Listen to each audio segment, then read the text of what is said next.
বিশ্ব ভূ রাজনৈতিক প্রেক্ষাপটে অর্থাৎ চলমান বিশ্বের যে ঘটনাগুলো ঘটে যাচ্ছে একের পর এক,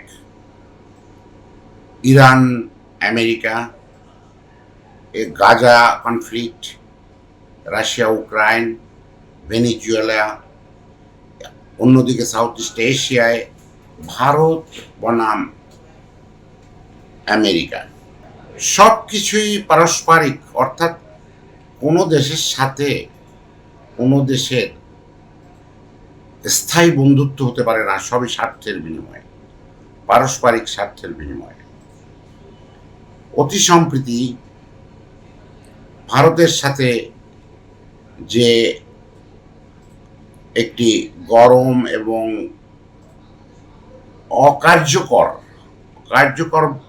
এই অর্থে যেটা খামখেয়ালির মাধ্যমে নির্ধারিত করেছিল ট্যারিফ একটি উচ্চমাপের, তা কমিয়ে নিয়ে সর্বনিম্ন করে দেওয়া হয়েছে সাউথ ইস্ট এশিয়ার মধ্যে। এবং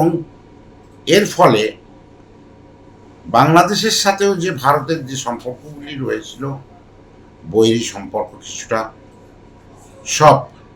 নির্বাচনের পর আমার বিশ্বাস আবার আমরা সেই আগের বন্ধুত্বের জায়গায় চলে যেতে পারব